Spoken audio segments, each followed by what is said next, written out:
My name is Sarah Rutman, and it's a privilege to be sharing Torah with you from the Beth Tikva YouTube site in Montreal, with special thanks, as always, to Rachel Schlossberg for the beautiful graphics and to all of you for listening. In the city of Chelm, the villagers had a terrible problem.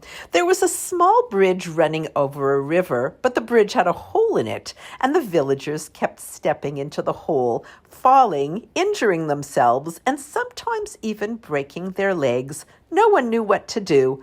They brought the problem to the council of elders. One elder got up and said, "I have the solution. We should build a hospital under the bridge." Everyone applauded this wise solution, and the people of Chelm began building their hospital.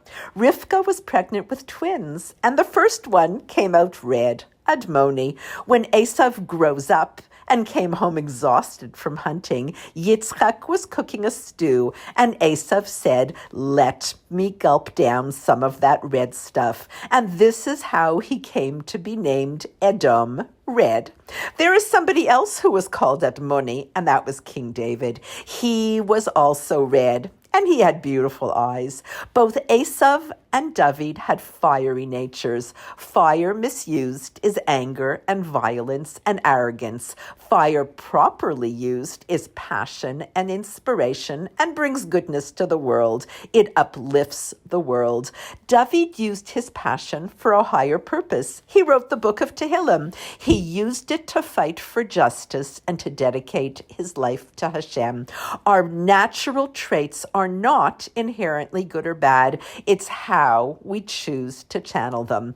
Yaakov is sent by his mother dressed in goat skins to get the blessings from his father. Rashi says there's not a more horrible smell than the smell of goat skins. But Yitzchak said he smelled the smell of Gan Eden, the smell of the Garden of Eden.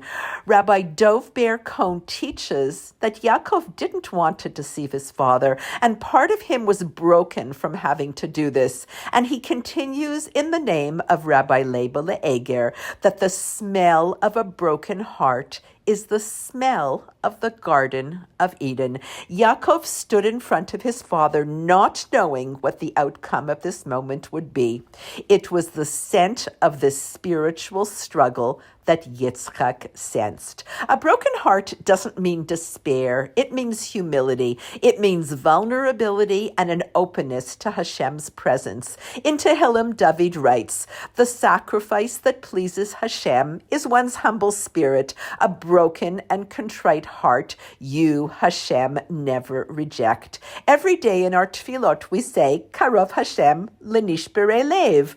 Hashem is close to the brokenhearted.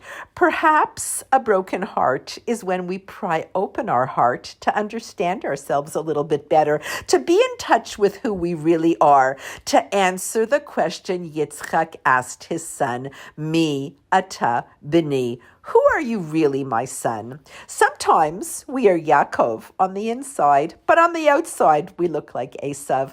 Hashem didn't only want the bracha to be attainable to a Yaakov who looks like a Yaakov, but he wanted it to reach anyone who sometimes needs a reminder of the Pinta Liyid, of the spark of Yaakov within each of us. The Baal Shem Tov taught that just as one missing letter makes an entire Torah scroll unkosher, one missing Jew makes the entire Jewish people incomplete.